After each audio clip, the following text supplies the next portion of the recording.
Have you ever noticed how snow can silence everything around you? There's something eerie about that stillness. I used to love winter too, until one trip to the mountains changed everything. Imagine this: a blizzard raging outside. You're trapped in a remote cabin deep in the woods, and then you spot strange footprints in the snow. Someone was nearby, but you'll never know if they left or if they're still out there. I've always loved the quiet that comes with winter. Growing up in a small town where snow blanketed everything for months, it felt like the world slowed down to breathe. I even enjoyed shoveling the driveway, the scrape of the metal blade against concrete breaking the stillness. That peace changed last year. Winter doesn't feel serene anymore. It feels dangerous, suffocating. It's not the snow or the cold that haunts me. It's what happened out there in the white that I can't stop thinking about. It started as a spontaneous idea, a last-minute trip to unwind after the chaos of the holidays. My job was eating me alive, and I hadn't seen my friends in months. When Ryan suggested we rent a cabin up in the mountains, I jumped at the chance. A week of skiing, board games, and beers by the fire sounded perfect. There were 5 of us: Ryan, his girlfriend Emily, Emily's best friend Claire, and Mark. Mark and I had been best friends since high school. He'd just gotten out of a rough breakup and was looking forward to the escape as much as I was. We drove up in 2 cars, Ryan leading the way with Emily and Claire, while Mark and I followed in his beat-up sedan. The cabin was isolated, a good 40 minutes from the nearest town, and perched halfway up the mountain. The last stretch of road was a steep, narrow pass that made my palms sweat. Snow piled up on either side like walls, and the wind whipped around us, rattling the car. By the time we arrived, it was nearly dark. The cabin was perfect wood-paneled walls, a roaring fireplace, and a view of the forest that stretched out endlessly below us. We unpacked, made dinner, and settled into a routine of card games and drinks. It was exactly what I'd hoped for until the storm came. The weather turned overnight. What had been light flurries transformed into a full-blown blizzard. By morning, we were snowed in. The driveway was completely buried, and the wind howled relentlessly, shaking the cabin. Ryan tried to make light of it, saying it was the perfect excuse to stay inside and relax. Emily agreed, but I could see the unease in her eyes. The forecast didn't help. The radio crackled with warnings about whiteout conditions and road closures. They advised against any travel until further notice. "We'll dig ourselves out in a day or 2, Ryan said. Always the optimist. No big deal. It felt manageable at first. We had plenty of food, and the cabin was warm. But by the second day, the tension started creeping in. Being stuck together, with no escape and nothing but the storm outside, wore on all of us. It wasn't the isolation that got to me, though. It was the little things, the noises I couldn't explain, the flickering shadows I caught out of the corner of my eye. At first, I chalked it up to the wind and the stress of being cooped up. But as the hours dragged on, I couldn't shake the feeling that something was wrong. The first incident happened that night. We were sitting around the fire, playing a drinking game. Claire was laughing at something Mark said when there was a sudden thud against the side of the cabin. It was loud enough to make us all jump. "What the hell was that?" Emily asked, clutching her drink. "Probably just snow falling off the roof," Ryan said. But his voice lacked conviction. Mark and I grabbed flashlights and went to check it out.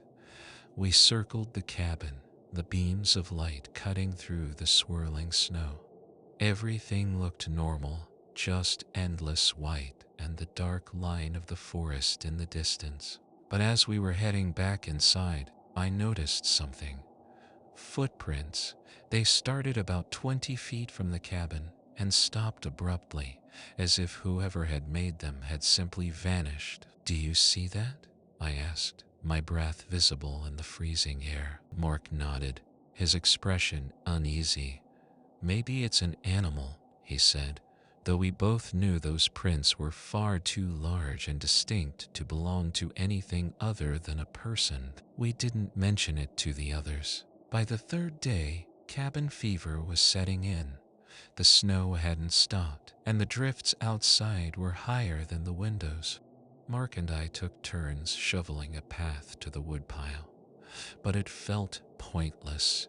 The wind erased our progress within minutes. It was around noon when Claire noticed something strange. She'd gone to the kitchen to make coffee and called out for us to come see.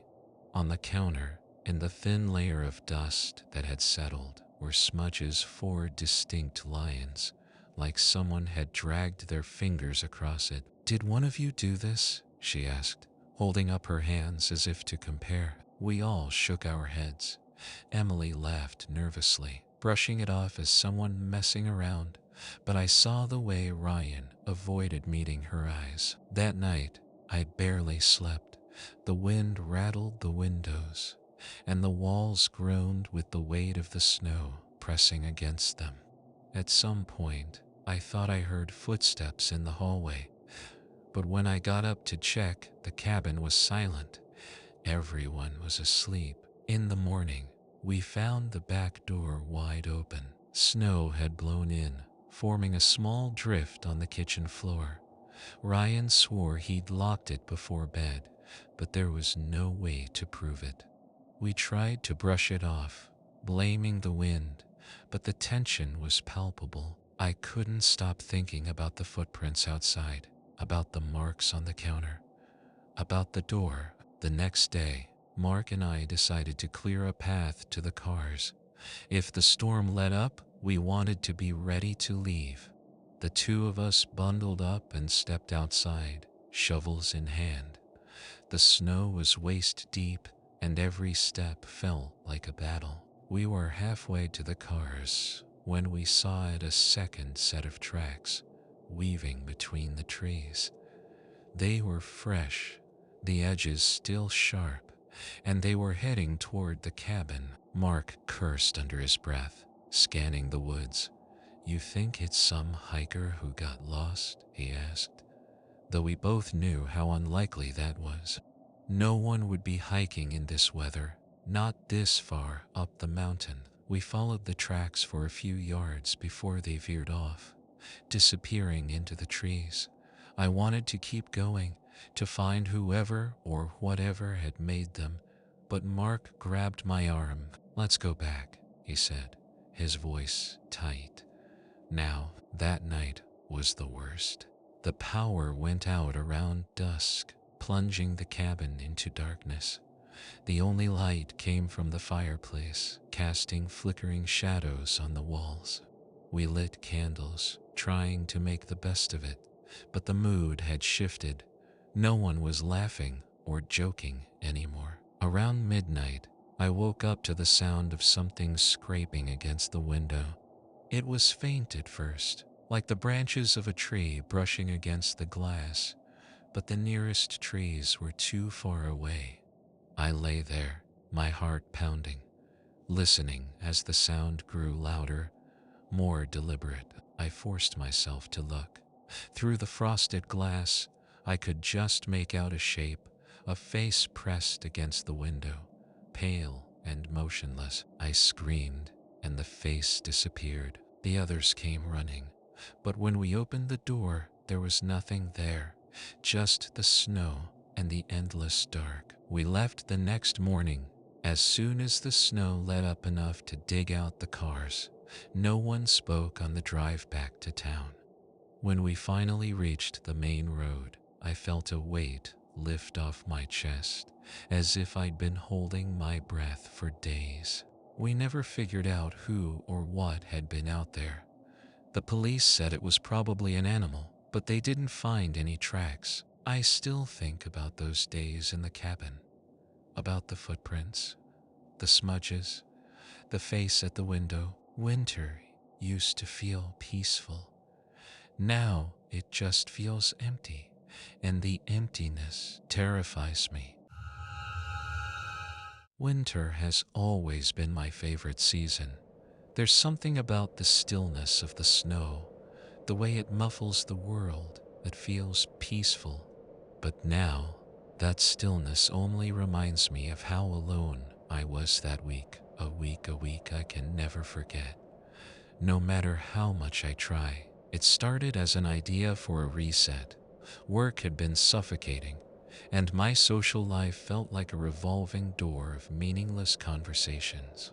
I needed space to think, to breathe, to escape. My friend Liam suggested his family's cabin. He'd gone on about how it was the perfect place to unplug, miles away from the nearest town, surrounded by dense forests and nothing else. He said, I'd come back feeling like a new man. I didn't come back feeling new. I came back haunted. The drive up was uneventful. The cabin sat at the end of a long, narrow road that twisted through towering pines. The last hour was pure white, snow-covered trees, blending into a gray sky, the kind of isolation that made you question whether you'd missed a turn. By the time I arrived, the sun was already sinking. The cabin itself was smaller than I'd expected, a single-story rectangle with a pitched roof and a wraparound porch. It looked like it had been pulled out of a 1970 seconds postcard. Quaint, rustic, quiet, too quiet. Inside, everything smelled faintly of cedar and something else I couldn't place. Dust, maybe, or damp wood. The fireplace was already stacked with logs, and the pantry was stocked with canned food and basics, just like Liam had promised. The single bedroom had a large bed with a quilt that looked homemade, and the windows were framed with thick curtains that shut out the world. It was perfect, in theory. But as I sat by the fire that first night, listening to the wind scrape against the eaves, I felt a strange unease creeping into my chest. It wasn't fear, exactly. More like a nagging sense that I wasn't as alone as I thought. The next morning, I woke to the sound of nothing. Absolute silence. No birds, no wind, not even the creak of the trees. The snow outside was pristine, unbroken, as if the world had been frozen in time. I brewed some coffee and stepped onto the porch to take it in, thinking the quiet might feel peaceful. It didn't. As I stood there, I noticed something strange. On the far edge of the clearing, where the trees formed a dense wall, there was a small patch of disturbed snow. It was subtle, just a few uneven lines, like something had been dragged. At the time, I told myself it was probably a deer or some other animal. Still, I made a mental note to keep an eye on it. I spent the day reading, chopping wood, and trying to relax. But the longer I stayed in the cabin, the more the silence pressed in on me. It felt heavy, suffocating, as if the snow outside was swallowing every sound before it could reach me. By the time night fell, I couldn't shake the feeling that something was off. It was the middle of the night when I heard it. I'd fallen asleep on the couch by the fire, the cabin bathed in a soft orange glow. At first, I thought I was dreaming. The sound was faint, rhythmic, like someone walking in the snow. Crunch, crunch, crunch. I sat up, my heart pounding, and strained to listen. The footsteps seemed to be circling the cabin, slow and deliberate. I grabbed a flashlight and moved to the window, careful to keep the lights off. Peering through a gap in the curtains, I saw nothing but darkness and falling snow. The footsteps stopped. For what felt like hours, I stood there, my breath fogging up the glass, waiting for the sound to return. When it didn't, I convinced myself it must have been the wind shifting the snow. It was a weak excuse, but it was enough to get me back to the couch. I didn't sleep the rest of the night. The next morning, I decided to check outside. The snow around the cabin was untouched, just like the day before. No footprints, no drag marks, nothing. I couldn't explain it. I'd heard the steps. They were real. Determined to clear my head, I grabbed my coat and went for a walk. The air was bitterly cold, my boots crunching through the snow, as I made my way toward the patch I'd noticed the day before. It was still there, but now it looked different. The lines were sharper, more defined.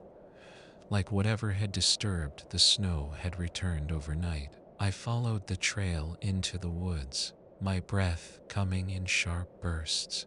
The further I went, the more the trees seemed to close in around me, their branches heavy with snow. After about 10 minutes, I saw something that made me stop. In the middle of the trail was a single boot, half buried in the snow.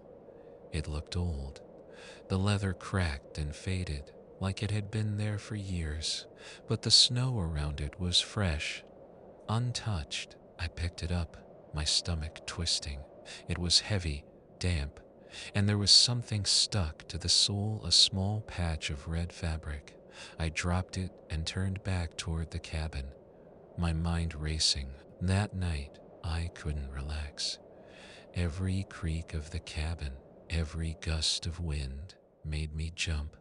I tried reading, watching a downloaded movie, anything to distract myself, but the unease was too strong. Around midnight, I heard it again. Crunch, crunch, crunch. This time, I didn't hesitate. I grabbed the flashlight and flung the curtains open. At first, I saw nothing but snow. Then, just beyond the edge of the clearing, I saw a figure standing between the trees. They weren't moving, just standing there, barely visible in the dim light. I couldn't make out their face or even their clothes, just the outline of a person. My hands shook as I fumbled to lock the door. When I looked back, the figure was gone. I stayed up all night, clutching a knife and listening for footsteps, but they didn't come back. The next day, the snowstorm began. Thick, heavy flakes fell in waves, piling up against the windows and burying the porch. The cabin felt smaller, the silence heavier, as if the storm was sealing me inside. I tried calling Liam, but there was no signal. Even the emergency radio he'd left didn't seem to work. I was completely cut off. That afternoon, I went outside to gather more firewood. As I stepped off the porch, I froze. There, in the fresh snow, was a single set of footprints leading from the woods to the cabin. They stopped at the door. By the third day, I was unraveling. The storm showed no signs of stopping, and I felt like I was being watched constantly. I couldn't eat, couldn't sleep, couldn't think. Every time I closed my eyes, I saw the figure in the trees. Desperate for answers, I decided to search the woods again. I followed the trail from the clearing, deeper this time, until I reached a small, snow-covered mound. I started digging. It didn't take long to uncover what was buried there, a bundle wrapped in a faded red scarf. My hands trembled as I pulled it open, revealing a collection of photographs. They were old, yellowed with age, but I recognized the cabin immediately. The last photo made my blood run cold. It was a picture of me, standing on the porch, taken the day I arrived. That night, I barricaded the door and sat by the fire, knife in hand, waiting for the inevitable. The footsteps started around midnight. circling the cabin in slow, deliberate arcs. I shouted into the darkness, but there was no response. And then they stopped. For hours, I sat in silence, staring at the door, expecting it to burst open at any moment. But it didn't. When dawn finally broke, the snowstorm had stopped, and the world outside was eerily still. I didn't pack. I didn't care about leaving things behind. I just ran straight to my car, not stopping to look back.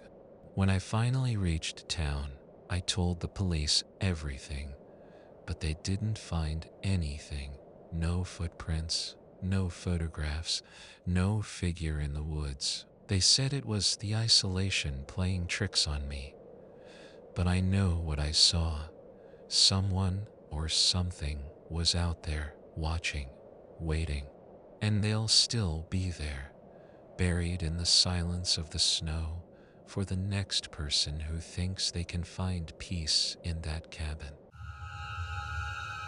I grew up in a small town in the Midwest, where winters weren't just cold, they were brutal. Snow piled up in mounds taller than cars. The wind cut through every layer of clothing, and nights seemed to stretch on forever. My parents owned a modest house on the edge of town, surrounded by fields that turned into an endless expanse of white during the winter months. That winter, the one I'll never forget, was worse than any I'd ever experienced. It was my senior year of high school. I'd just turned 18, restless and ready to leave my sleepy hometown behind. My parents had gone out of town to visit my sick grandmother, leaving me to hold down the fort. I wasn't thrilled about being alone, but I'd convinced them I was old enough to manage. Plus, it meant I had the house to myself for the weekend. No rules, no curfews. The first night was uneventful. I stayed up late watching movies, the glow of the TV casting a blue tint on the walls. Outside, the snow fell in a steady hush. The only sound was the occasional groan of the wind as it pressed against the house.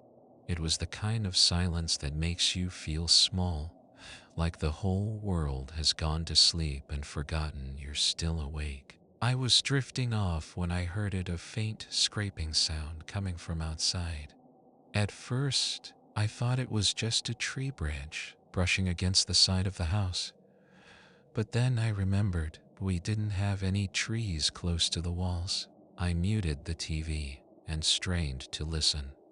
The scraping continued, rhythmic and deliberate. It sounded like someone dragging something heavy across the snow. I got up and went to the window. The yard was bathed in the dim glow of the porch light. Snowflakes danced in the air, and everything looked undisturbed. No tracks, no movement, just the endless white. Shaking it off, I told myself it was probably the wind playing tricks on me. I went back to the couch and turned the volume up a little louder, hoping the noise would drown out whatever unease had started to creep in. The next morning, I woke to find the power out. The heater was dead, and the house was freezing. I bundled up in layers and checked my phone. No messages from my parents, and no updates on when the electricity might return. Typical for our town, any storm, no matter how minor, seemed to knock out the grid. I went to the kitchen to make breakfast and froze.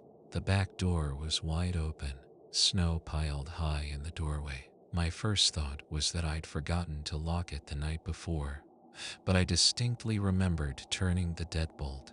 I never would have left it open, especially in this weather. Grabbing a broom, I cleared the snow out and shut the door, double-checking the lock this time. I told myself it must have blown open in the night, even though that didn't explain how the latch had turned on its own. I spent the rest of the day trying to stay busy. Without power, there wasn't much to do, except read by the window and keep an eye on the fireplace to make sure it didn't die out. The storm had picked up again, and the wind howled like a living thing, rattling the windows in their frames. As night fell, the temperature dropped even further. I'd lit every candle I could find and wrapped myself in blankets, but the cold seemed to seep into my bones. That's when I noticed something strange. The scraping sound was back, fainter this time, but unmistakable. It seemed to be coming from the back of the house. My stomach tightened as I remembered the open door from that morning. Grabbing a flashlight, I steeled myself and headed to the back porch. The beam of light cut through the darkness, revealing nothing but snow and shadows. The sound stopped as soon as I stepped outside. I stood there for a moment, shivering and listening, but all I could hear was the wind. Still, I couldn't shake the feeling that I was being watched. I didn't sleep that night. I sat by the fireplace, staring into the flames, jumping at every creak and groan the house made. When morning finally came, I felt a flicker of relief. Daylight made everything seem less menacing. I decided to check around the house to make sure nothing was out of place. The front yard was undisturbed, the snow pristine except for my own tracks. But when I got to the backyard, I stopped cold. There were footprints. They started at the edge of the yard, where the field met the woods, and led straight to my back door. I followed them with my eyes, my heart pounding. They weren't from boots or shoes, they were barefoot. The tracks were spaced far apart, like whoever made them had been running. The oddest part? There were no tracks leading back to the woods. I tried calling my parents, but the storm had knocked out cell service. Even the landline was dead. I thought about driving into town, but the roads were buried under several feet of snow. The plows wouldn't be through for days. I spent the rest of the day barricading the doors and windows, dragging furniture in front of every entry point. I even nailed a few boards across the back door for good measure. When night fell, the temperature dropped even lower. My breath fogged in the air as I huddled by the fireplace. I kept a flashlight and a kitchen knife within arm's reach, every nerve in my body on edge. Around midnight, the scraping started again. It was louder this time, coming from directly outside the living room window. My heart pounded as I shined the flashlight toward the sound, but the beam reflected off the glass, making it impossible to see anything. Then came the knock. 3 sharp raps on the window, deliberate and measured. I froze, the flashlight trembling in my hand. The knock came again, louder this time. "Who's there?" I shouted, my voice cracking. No answer. The knocking stopped, replaced by a soft rustling, like someone brushing against the side of the house. I stayed up all night, clutching the knife and jumping at every sound. The next morning, the footprints were back. This time, they circled the house, crisscrossing over each other in a chaotic pattern. I knew I couldn't stay there another night. The storm had calmed enough that I thought I could make it to town on foot. I packed a bag with essentials, wrapped myself in every layer I owned, and set out. The snow was waist deep, and every step was a struggle. The cold bit at my face, and the wind howled like a living thing. Halfway across the field, I turned back to look at the house. That's when I saw it. A figure standing in the backyard, motionless, watching me. It was too far to make out any details, but I could see it was barefoot, its pale skin stark against the snow. I didn't wait to see what it would do. I ran, my heart hammering, not stopping until I reached the road. When I finally made it to town, I told the sheriff everything. He listened patiently, but I could tell he didn't believe me. A few days later, when the roads were cleared, my parents returned to the house. Nothing was out of place, and the footprints had been erased by fresh snow. They told me I must have imagined it. that the isolation and cold had gotten to me. Maybe they're right. But every winter, when the nights grow long and the snow begins to fall, I think about those footprints, about the figure in the yard, and I wonder if it's still out there, waiting.